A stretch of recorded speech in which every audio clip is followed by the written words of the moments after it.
Morning, Janice. Good morning, Anthony. Today we're going to discuss, should solo agers tell heirs about their inheritance? So our solo ager clients often ask, do I have to tell an heir that I've named him or her in my will? So yeah, we're going to try to answer that today. All right. So the short answer is no. You don't have to tell your heirs, especially not when you're still living. So the question, do your heirs have to be notified? No. That is not legally required. Just to be clear, that is not legally required when you sign or execute your will.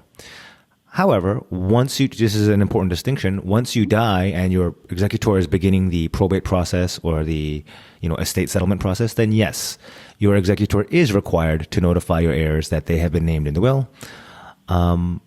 And actually, just to be fully, just so you know exactly how that goes down, your executor actually has to send a copy of the will to the heir, so they see the whole thing.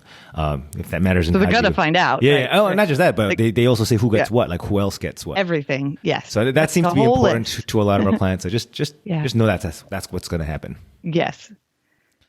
So let's talk about some reasons why you might not want to tell your heirs that they've been named in your will. Number one reason is nothing's final.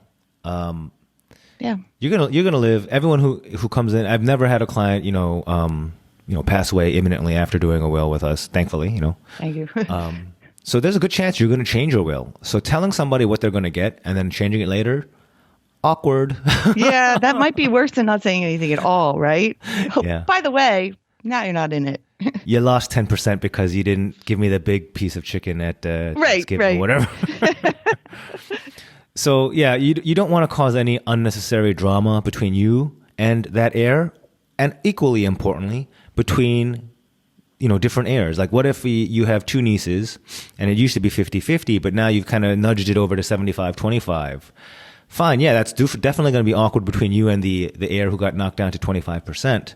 But it's also super awkward if they're sisters or cousins, that between the two of them as well, Oh yeah, I'm sure that would go over at, like you said, Thanksgiving dinner. Well, I'm 75%, you're 25%, and right? It's like a puff up, like, oh yeah, we know who gets more, That's right, right.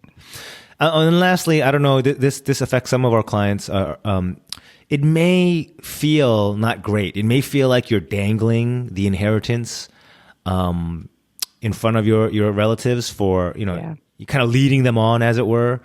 So some people realize once they've told their heirs, like, oh yeah, you're getting this, that behavior changes, and that cartoon with the carrot on the fishing rod kind of deal. I don't know. Kind of some people don't like that feeling, so let's just be aware that could come up.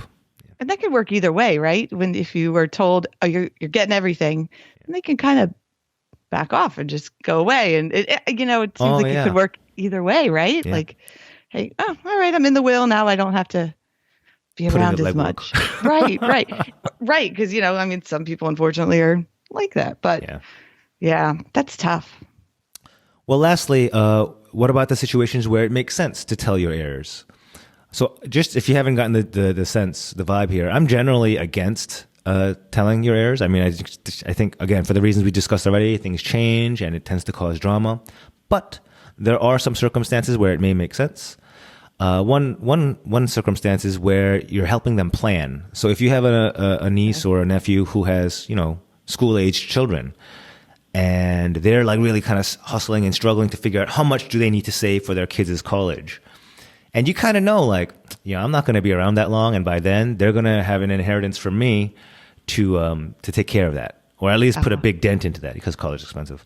Right. But, I'm sure knowing that could really alter how aggressively they save, and how many pennies they pinch, and kind of make their life for the better now, not just when that inheritance ultimately hits. Does that make sense? Oh, absolutely. That's a good point. It probably would relieve a lot of stress. Probably not all of it, but if just to know, like, listen. But going back to what you said earlier, if you're going to tell them that, you probably can't really change your mind, can you? Oh, yeah, good point. Oh, just kidding. I'm glad you didn't save. Now you get that nothing. Empty 529 now looks really empty. Yeah, they're really empty now because I was just kidding. So I guess if you're going to tell them to relieve some stress, make sure you stick to your plan. Good point. Very good point. Yeah. On the flip side, you could also set, if you're not planning on giving much, or let's say you want to give mostly to charity, and you want to make sure that your heirs know this. Like, hey, listen, I'm planning to give, to this church or this organization upon my passing. The reason this is useful is because by setting that expectation, you could potentially avoid hard feelings after your death. Yes. If you have a grandkid or a cousin who was kind of expecting, for their own reasons, it's not like you told them to expect. No, just. Yeah, but for their own reasons, they were expecting more. It kind of might tarnish your legacy in their eyes. Whereas if you had kind of set expectations, you knew that I was giving to Salvation Army or whatever, or ASPCA, so there's not that hit, that gut punch, at least again, from their perspective upon your passing. Right. Yeah. Because if you're expecting to be able to pay off all your debt and you didn't realize that, grandpa or grandma is giving it all to charity. You shouldn't rely on that anyway, but if you were expecting, as the only maybe grandchild that comes around, that would be kind of tough. So that's it. That's basically how we try to answer when our many solo ager clients asks, should I tell my heirs about my inheritance? So hope that helps. And if you do not have Anthony's book, The Solo Ager Estate Plan, there's a link most likely down in the comments. Click on that for your free copy. Very good. Thank you, everyone, for listening. Thank you, Janice, as always. We'll talk soon next time. Bye. Talk soon.